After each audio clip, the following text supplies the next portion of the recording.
Auckland, New Zealand, December 1st, 2018. The whole city is out tonight. Somewhere in that crowd, a 22-year-old British girl is getting ready for a first date. She never came home, and the man who killed her was on Tinder the next morning. Grab a coffee, because what the data found about this man is one of the coldest things I've ever researched. Grace Millane was from Wickford, Essex, warm, grounded, the kind of person everyone described as genuinely good. She'd just finished her degree, saved up, and set off solo for a year of travel in November 2018. New Zealand was supposed to be just the start. She'd been there 3 weeks. Her dad had spoken to her the day before. It was her birthday, and she was happy.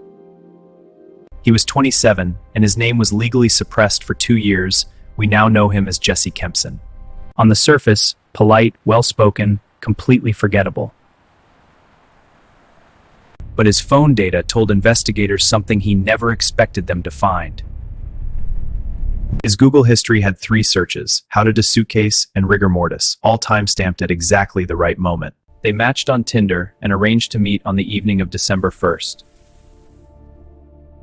Casino first, then drinks at a hotel bar.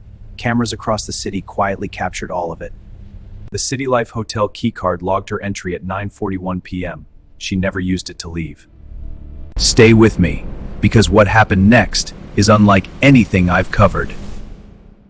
12 hours after Grace died, he was back on Tinder, and within 22 hours, he brought another woman home. He also bought a large suitcase, the one he used to move Grace's body to Waitakere Ranges Forest.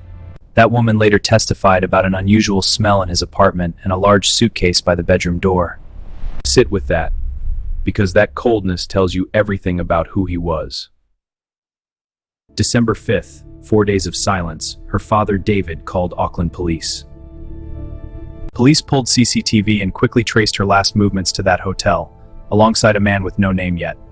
They traced him through Tinder. Within 24 hours, detectives had his name, address, and a knock on his door.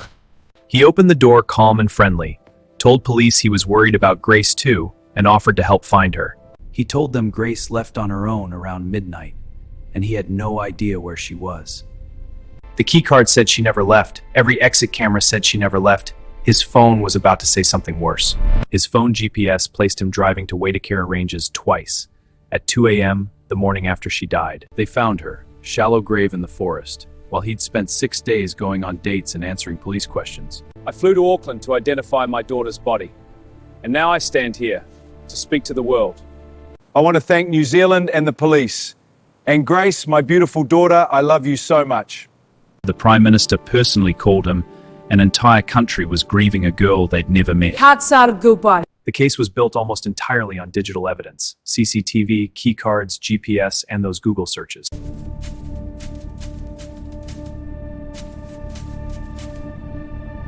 But there's one detail that completely dismantled his defense, and I haven't told you yet. He claimed accident. The forensic patternist then told a completely accidental story. Force came from above. Nobody who accidentally kills someone Googles body disposal within minutes. That was planning, not panic. November 2019, 1 year later, he walked into Auckland High Court, name still suppressed, public already furious. Not guilty. His defense argued accident, that he panicked and made terrible decisions out of fear. Then the prosecution stacked it. Tinder activity, suitcase receipt, GPS data, Google searches, the woman who described the smell. 5 hours of deliberation. Unanimous. Guilty of murder. Life in prison. Minimum 17 years before parole. One of New Zealand's longest minimum terms. But this story didn't end in that courtroom. In 2021, already in prison, he was charged with a 2017 rape. In 2022, he attacked a fellow inmate with a razor blade. And finally, his name suppression was lifted. The 2017 victim blamed herself for years for not reporting. She did nothing wrong. Kempson is the only person responsible. Tell me what you think about name suppression laws, because I can't make the case for them here. Before you leave, there's one part of Grace's story that defines how she should be remembered. Her solidity of a young traveler's, making sure her name meant more than a headline. Grace was 22, kind, adventurous. She had a whole world in front of her, and she deserved every mile of it. If you're new here, subscribe. Every person I cover deserves to be remembered as more than a case number.